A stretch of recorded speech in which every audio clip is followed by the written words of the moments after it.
नमो भगवते वासुदेवाय नमः। जय श्री कृष्णा, राधे राधे। नमस्कार प्रिय भक्तजनों, स्वागत है आप सभी का आपके अपने चैनल खुशी ज्ञान सागर में। प्रिय श्रोतागण, आज सावन मास की पूर्णिमा तिथि है, तो आप सभी भक्तजनों को सावन पूर्णिमा व्रत की हार्दिक शुभकामनाएं। आज की इस वीडियो में आप सुनिए पूर्णिमा व्रत की कथा, जिसे बतीसी पूर्णिमा व्रत के नाम से भी जाना जाता है। कथा शुरू करने से पहले आप सभी भक्तजनों से विनम्र विनती है कि अगर आप हमारी कथा को सुन रहे हैं तो इसे लाइक अवश्य कर दीजिएगा और कमेंट बॉक्स में जय श्री हरि विष्णु जरूर लिखिएगा। साथ ही अगर आप हमारे चैनल पर नए हैं तो चैनल को सब्सक्राइब भी कर दीजिएगा। तो आइए भगवान श्री गणेश का ध्यान करते हुए कथा को शुरू करते हैं। द्वापर युग में माता यशोदा ने भगवान श्री कृष्ण से कहा कि हे कृष्ण, तुम सारे संसार के उत्पन्न करता, पालनहारी और संहार करता हो। आज मुझे कोई ऐसा व्रत बताओ जिसको करने से मृत्यु लोक में भी स्त्रियों को विधवा होने का भय न रहे तथा सभी मनुष्यों की मनोकामनाएं पूर्ण करने वाला हो। श्री कृष्ण कहने लगे कि हे माता, तुमने अति सुंदर प्रश्न किया है। मैं तुम्हें ऐसे एक व्रत के बारे में विस्तार से बताता हूँ। सौभाग्य की प्राप्ति के लिए स्त्रियों को 32 पूर्णिमा व्रत करना चाहिए। इस व्रत को करने से स्त्रियों को सौभाग्य की प्राप्ति होती है। यह व्रत अत्यंत सौभाग्य देने वाला और भगवान शिव के प्रति भक्ति को बढ़ाने वाला है। यशोदा जी कहने लगी, हे कृष्ण, प्रथम बार इस व्रत को मृत्यु लोक में किसने किया था? इसके विषय में विस्तार से मुझे बताओ। श्री कृष्ण कहने लगे, इस भूमंडल पर अनेक प्रकार के रत्नों से परिपूर्ण कार्तिका नाम की एक नगरी थी। वहाँ चंद्रहास नाम का एक राजा राज्य करता था। उसी नगर में धनेश्वर नाम का एक ब्राह्मण था और उसकी स्त्री अति सुशीला रूपवती थी। दोनों ही उस नगरी में बड़े प्रेम से रहते थे। घर में धान्य धान आदि की कोई कमी नहीं थी, परंतु उनको बहुत बड़ा दुख था कि उनकी कोई संतान नहीं थी। एक समय एक बड़ा योगी उस नगर में आया। वह योगी उस ब्राह्मण के घर को छोड़कर अन्य सभी घरों से भिक्षा लेकर भोजन किया करता था। एक दिन वह योगी रूपवती से भिक्षा न लेकर किसी अन्य घर से भिक्षा लेकर गंगा किनारे जाकर भिक्षण को प्रेम पूर्वक ग्रहण करने लगा। धनेश्वर ने योगी का यह सब कार्य देख लिया। अपनी भिक्षा के अनादर से दुखी होकर धनेश्वर योगी से बोला, हे महात्मन, आप सब घरों से भिक्षा लेते हैं, परंतु आप मेरे घर की भिक्षा कभी नहीं लेते। इसका क्या कारण है? योगी ने कहा, निसंतान के घर की भीख पतितों के अन्न के तुल्य होती है, और जो पतितों का अन्न खाता है वह भी पतित हो जाता है। क्योंकि तुम निसंतान हो, इसलिए पतित हो जाने के भय से मैं तुम्हारे घर की भिक्षा नहीं लेता। धनेश्वर योगी की यह बात सुनकर बहुत दुखी हुआ और हाथ जोड़कर योगी के पैरों में गिर गया और कहने लगा, हे महाराज, यदि ऐसा ही है तो आप पुत्र प्राप्ति का उपाय बताइए। आप सर्वज्ञानी हैं, मुझ पर कृपा कीजिए। हे भगवान, मेरे घर में धन की कोई कमी नहीं है, परंतु मैं पुत्र न होने के कारण अत्यंत दुखी हूँ। आप मेरे इस दुख का हरण करें। आप सामर्थ्यवान हैं। यह सुनकर योगी कहने लगा, हे ब्राह्मण, तुम चंडी की आराधना करो। घर आकर उसने अपनी पत्नी से सारी बात बताई और स्वयं तप करने के लिए वन में चला गया। वन में जाकर उसने चंडी की उपासना की और उपवास किए। चंडी ने 16वें दिन उसको स्वप्न में दर्शन दिया और कहा, धनेश्वर, जा, तेरे घर पुत्र होगा। परंतु वह 16 वर्ष की आयु में ही मृत्यु को प्राप्त हो जाएगा।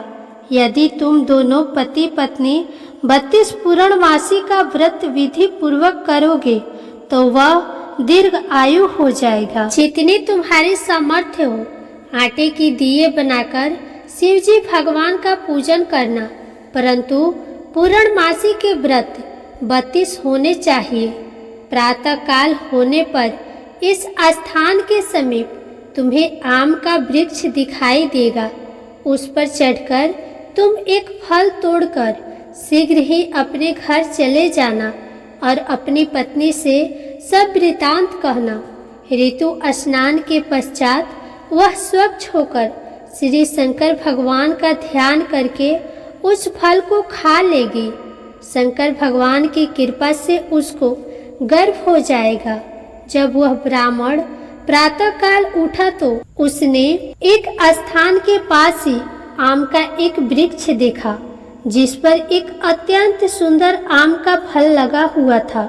उस ब्राह्मण ने उस आम के वृक्ष पर चढ़कर फल को तोड़ने का प्रयत्न किया, परंतु वृक्ष पर कई बार प्रयत्न करने पर भी वह चढ़ नहीं पाया। तब उस ब्राह्मण को बहुत चिंता हुई। तब विघ्नहर्ता, विघ्न विनाशक श्री गणेश भगवान की वंदना करने लगा। हे दयानिधि, अपने भक्तों के विघ्नों का नाश करके उनके मंगल कार्य को करने वाले, दुष्टों का नाश करने वाले, रिद्धि सिद्धि प्रदान करने वाले, आप मुझ पर कृपा करके इतना बल दे कि मैं अपनी मनोरथ को पूरा कर सकूं। इस प्रकार गणेश जी की प्रार्थना करने पर उनकी कृपा से धनेश्वर वृक्ष पर चढ़ गया और उसने सुंदर आम के फल को तोड़ लिया। और धनेश्वर ने सोचा कि व्रत दान से फल मिला था वह यही है और कोई फल तो दिखाई नहीं दे रहा। धनेश्वर ब्राह्मण ने जल्दी से घर जाकर वह फल दे दिया। धनेश्वर ब्राह्मण ने जल्दी से घर जाकर वह फल अपनी पत्नी को दे दिया और उसकी पत्नी ने अपने पति के कहे अनुसार उस फल को खा लिया और वह गर्भवती हो गई।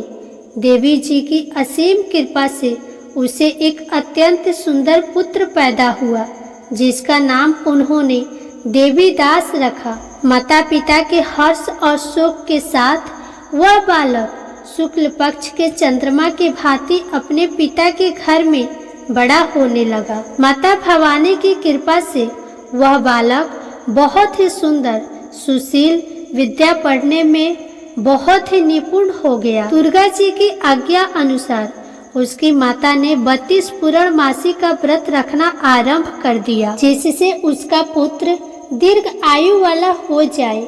16वां वर्ष लगते ही देवीदास के माता पिता को बड़ी चिंता हो गई कि कहीं उनके पुत्र की इस वर्ष मृत्यु न हो जाए।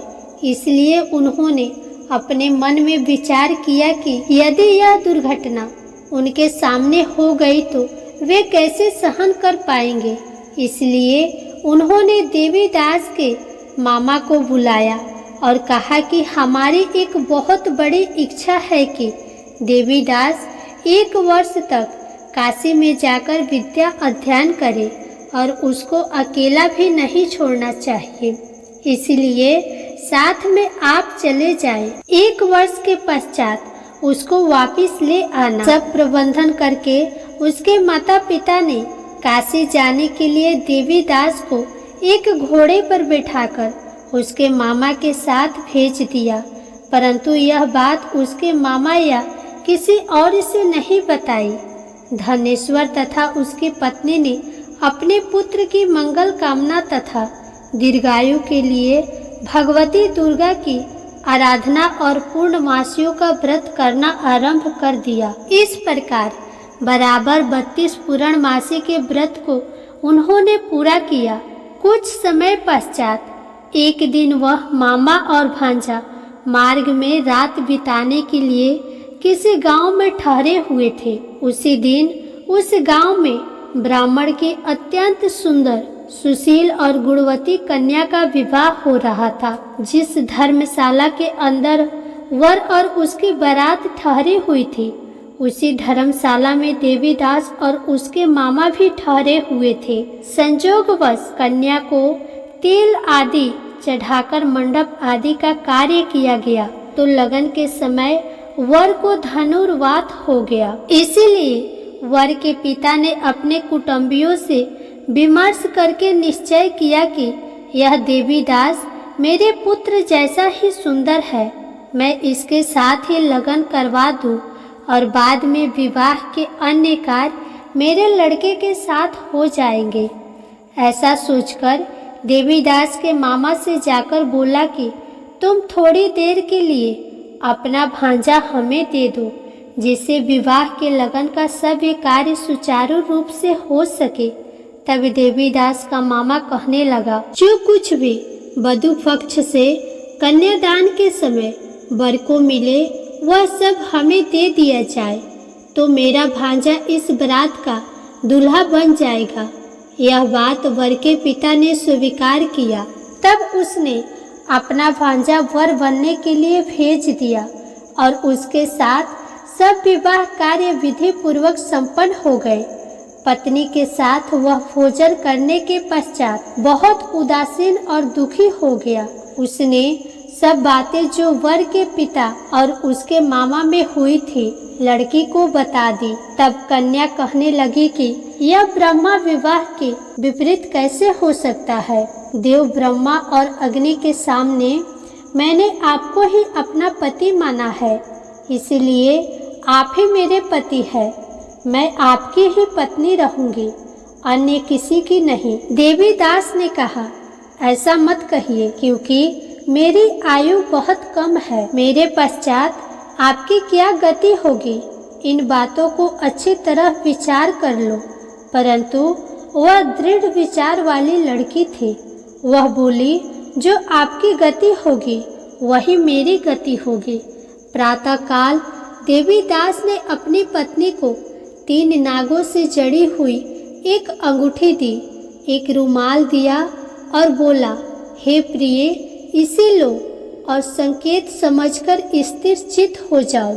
मेरा मरण और जीवन जानने के लिए एक पुष्प वाटिका बना लो, उसमें सुगंधि वाली एक नवमल्लिका लगाओ और उसको प्रतिदिन जल से सींचा करो और आनंद के साथ खेलो कूदो और उत्सव मनाओ। जिस समय और जिस दिन मेरा मृत्यु होगा उस दिन उस समय यह फूल सूख जाएगा और जब यह फिर से हरे हो जाए तो समझ लेना मैं जीवित हूँ।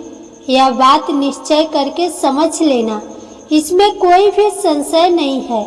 इतना कहकर देवीदास वहाँ से चला गया और प्रातःकाल होते ही वहाँ पर गाजे बाजे बजने लगे और जिस समय विवाह कार्य समाप्त करने के लिए वर तथा सब बराती मंडप में आए तो कन्या ने वर को भले प्रकार से देखकर अपने पिता से कहा, यह मेरा पति नहीं है, मेरा पति वही है जिसके साथ रात्रि में मेरा पानी ग्रहण हुआ है, इसके साथ मेरा विवाह नहीं हुआ है।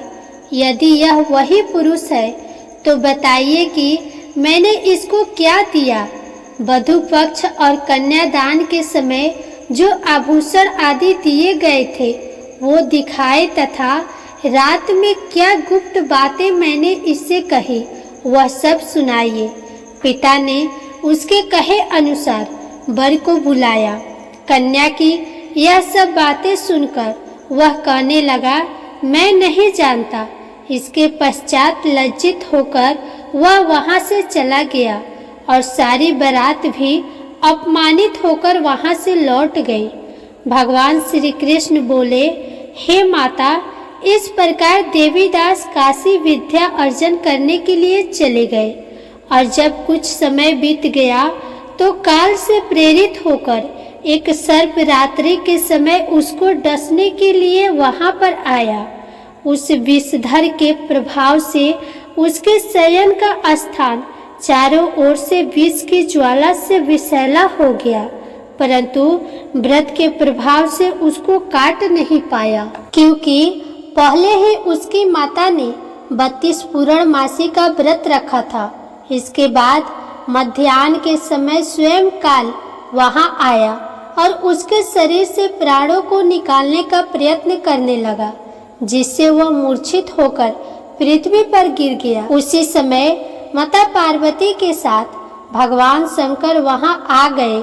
उसको मूर्छित दशा में देखकर माता पार्वती जी ने शंकर जी से प्रार्थना की, हे महाराज, इस बालक की माता ने पहले ही 32 पूर्णिमा का व्रत पूरा किया है, जिसके प्रभाव से आप इसको प्राण दान दे।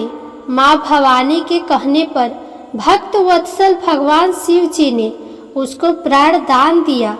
इस व्रत के प्रभाव से काल को भी पीछे हटना पड़ा और देवीदास स्वस्थ होकर बैठ गया। उधर उसकी पत्नी उसके काल की परीक्षा किया करती थी। जब उसने देखा कि उस पुष्प वाटिका में पुष्प कुछ भी नहीं रहे तो उसको अत्यंत आश्चर्य हुआ, लेकिन जब वह जैसे ही हरे भरे हो गई तो वह जान गई कि अब उसका पति ठीक ठाक है, वह जीवित हो गया है। यह देखकर वह बहुत प्रसन्न हो उठी। अपने पिता से कहने लगी, पिताजी, मेरे पति जीवित है, आप उनको ढूंढिए। जब 16वां वर्ष व्यतीत हो गया तो देवीदास भी अपने मामा के साथ काशी से चल गया।